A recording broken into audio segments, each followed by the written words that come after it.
Izin, saya Iputu Yoga Saputra sebagai Ketua Presidium PP KMHDI, Pimpinan Pusat Kesatuan Mahasiswa Hindu Dharma Indonesia. Tentu tadi kita habis diterima oleh Bapak Presiden. Ada beberapa hal yang kita sampaikan ke Bapak Presiden. Yang pertama terkait agenda Kongres Nasional KMHDI, atau kalau di KMHDI biasa bilangnya Mahasabe ke-13 yang akan dilaksanakan pada tanggal 30 Agustus di Palu, Sulawesi Tengah.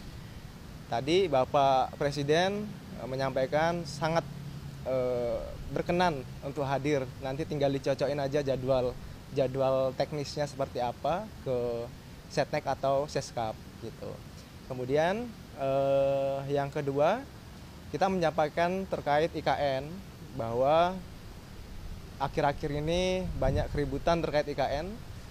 Namun kita KMHD memposisikan diri bahwa selain menjadi social control, kita juga mahasiswa harus mampu menjadi supplier ide dan gagasan. Makanya dalam konteks IKN ini kami menyampaikan ide dan gagasan kita terkait terusan Katulistiwa. Terusan Katulistiwa ini adalah gerbang atau pintu gerbang penghubung antara Indonesia Timur menuju IKN gitu. Jadi titik Katulistiwa itu, garis Katulistiwa itu kebetulan terlintas di Kabupaten Sigi, dan itu menjadi pintu gerbang untuk kawasan Indonesia Timur menuju IKN. Jadi integrasi antara antara IKN dan Indonesia Timur itu titiknya pada di situ.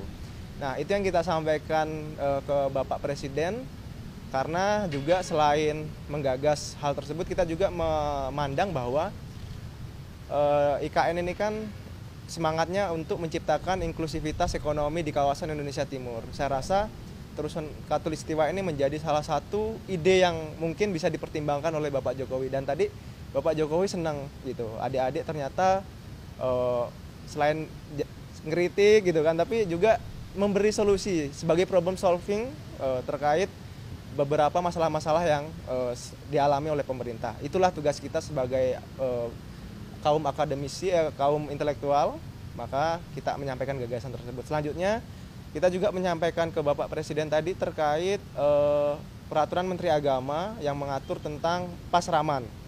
Kalau di Muslim izin namanya pesantren, kalau di Hindu namanya pesraman, jadi sekolah Hindu jadinya.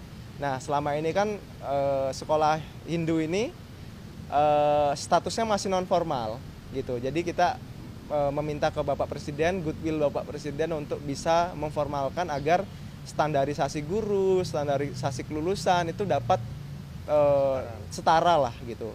Karena terjadi masalah di mana adik-adik kita yang sekolah di peseraman itu nggak bisa ngelanjutin ke jenjang selanjutnya karena status sekolah itu.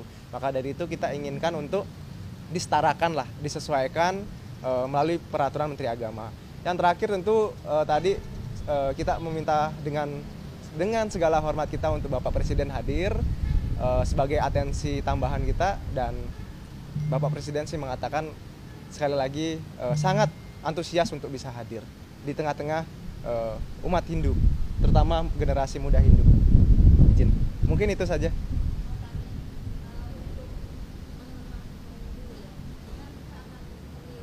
Oh ya.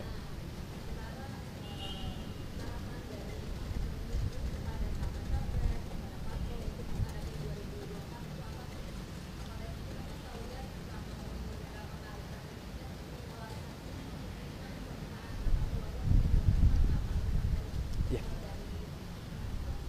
Oke.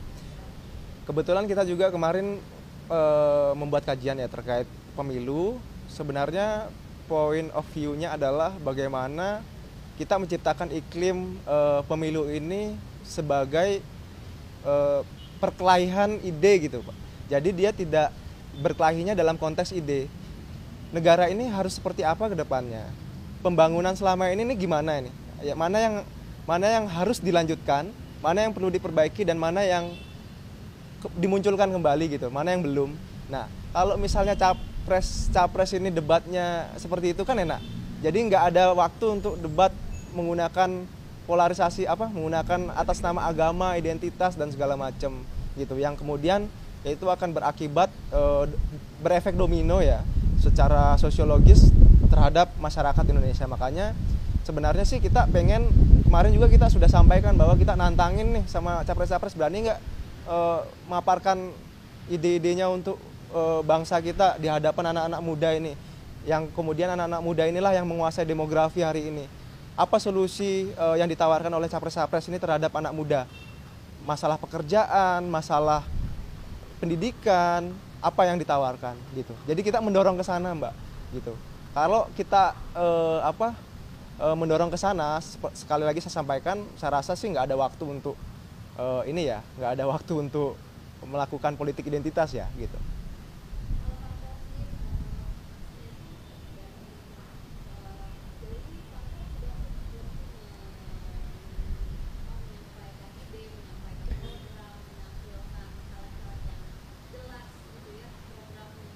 Wah, ini pertanyaan bagus ini. Jadi kalau kami melihat sih masih belum, Mbak. Terus terang aja masih belum. Jadi masih gerosak-gerusuk cari koalisi ini, koalisi itu, basis dia membentuk koalisi itu bukan basis persamaan visi dalam konteks pembangunan bangsa menurut saya ya.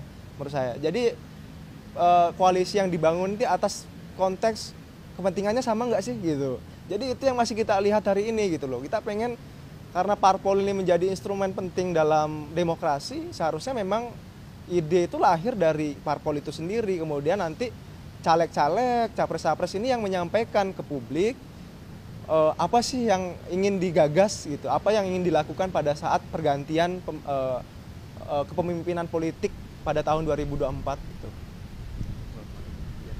Ya, siap. Terima kasih, Mbak.